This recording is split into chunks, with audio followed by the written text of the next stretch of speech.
We have live team coverage tonight. Ahead, reports from Kentucky on the big race on the ticket, the McConnell-Grimes Senate race. And on a pair of big sheriff races in Indiana, as well as voters dealing with long lines and equipment issues in Floyd County. But let's begin with political reporter Theo Keith, who is with the McConnell camp tonight. And this is a huge night for him because he could become the Senate Majority Leader, Theo. That is correct, Shannon, and because of that, the eyes of the world are on Kentucky tonight. I will tell you that every national outlet is here. Some international media outlets are here as well, out in the parking lot. Satellite trucks from all around the country have descended here on the McConnell watch party in eastern Jefferson County, saying he felt good and he wasn't worried at all about tonight. Senator McConnell voted earlier this morning around 11 o'clock at Bellarmine University. Election Eve may be an awfully tough night to rest for candidates, but McConnell says he slept well last night.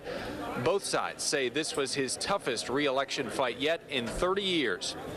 The race may have tightened in October, but Republicans feel that it has been only good news for them for the past week and a half. What I'm hearing today about turnout from local Republican officials gathered here at the East End Marriott is that it's been strong across Jefferson County. That is Democratic areas and Republican areas. This is a Democratic county, of course, and Alison Lundergan Grimes needs to win it by a lot, many feel, in order to win this election. I want to go to my colleague Janelle McDonald, who's in Lexington with the Grimes campaign right now. Janelle, what has she been up to today? We want to start off with Theo tonight at the McConnell camp. Hi, Scott. Well, I reported to you just about 5 minutes ago that it was a pretty quiet cheer the very first time that the crowd learned that many of these networks are calling the race for Mitch McConnell. A lot of the crowd wasn't even in the door yet here at the Marriott off of Hurstbourne.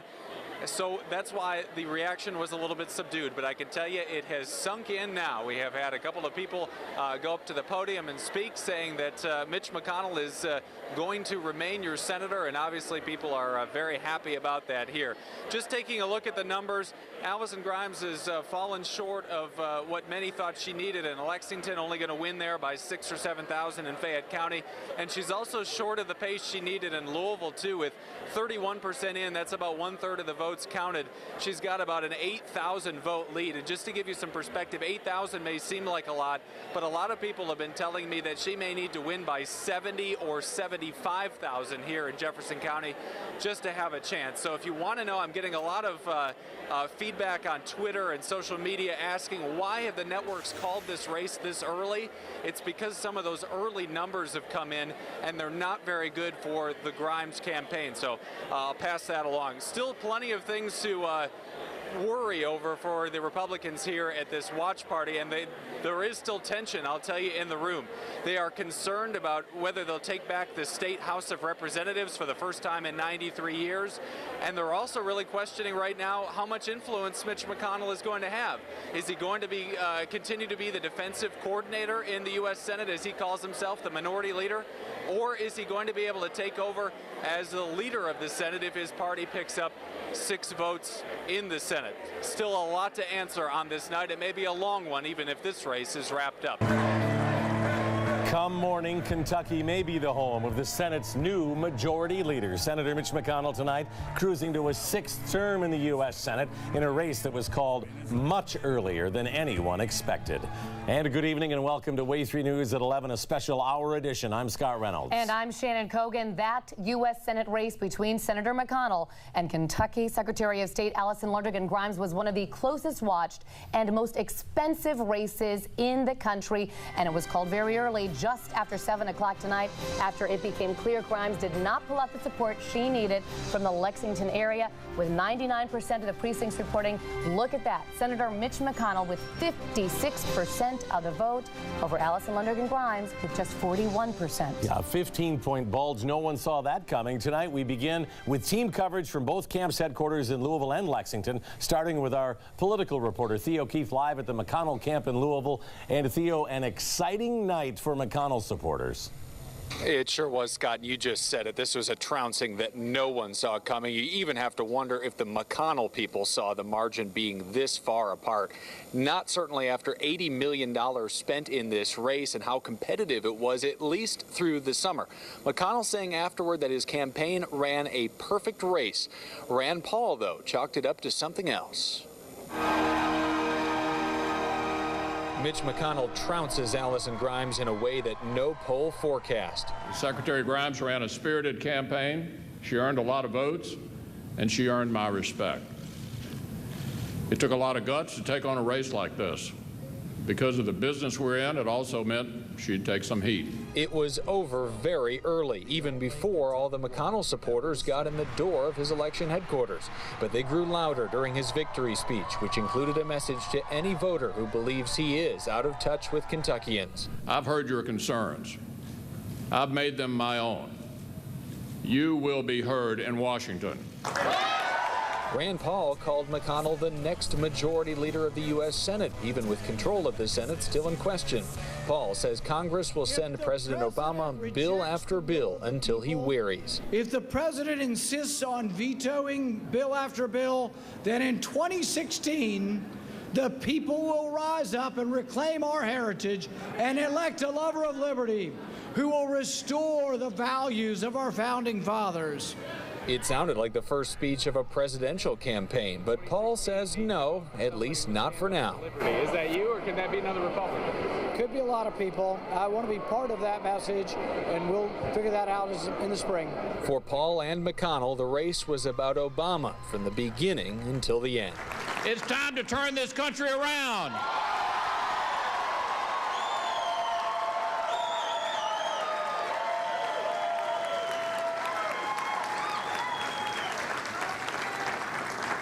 And I will not let you down. Thank you so much.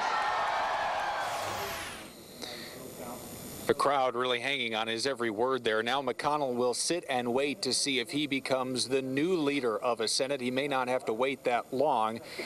They are now projecting that it's tied 50-50, and the night is not over yet for Republicans. For Alison Grimes, who's been rumored as a governor candidate, if she lost this race close, you have to wonder whether she'll wake up and say, I can run, after losing this race by double digits. And I do want to point out as well, because I just learned from Republicans, they do expect Democrats to keep control of the state house by a 54-46 margin, so not all of the news was good for Republicans. We'll send it back to you. Yeah, thanks, Theo. The coattails not there for those Kentucky House races for the GOP, but an incredibly rough night for Grimes. And Wave 3 News political reporter Theo Keith has been covering the McConnell campaign tonight, and he joins us now live, and I know he has a question for you, too.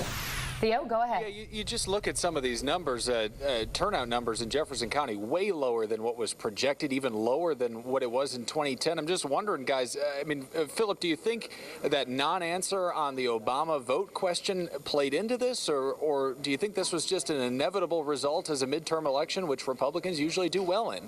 I don't know if ultimately that one single question disqualified Alison Lundergan Grimes or hurt her by itself. And Wave 3 News political reporter Theo Keith joining us live once again from McConnell's watch party in Louisville.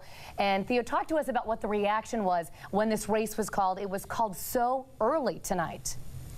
Well, it was very surprising here, at least at first. Not all of his supporters had even gotten through the door yet before many of the national outlets started calling this race for Senator McConnell. So the first reaction was pretty subdued, but then it grew and grew and grew, and in the end they were in a frenzy when Mitch McConnell came out tonight, around 9 o'clock or so. Now he is in line to become the majority leader of the U.S. Senate, as multiple outlets are now saying that the GOP has won enough seats to control the U.S. Senate. As we were saying all summer and fall long, there was a possibility of that if he could win this race first, and now he has. Have a listen to his victory speech here tonight.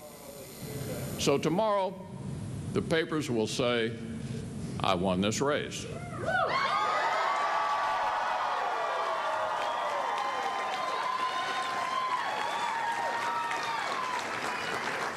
But the truth is, tonight we begin another one that's far more important than mine.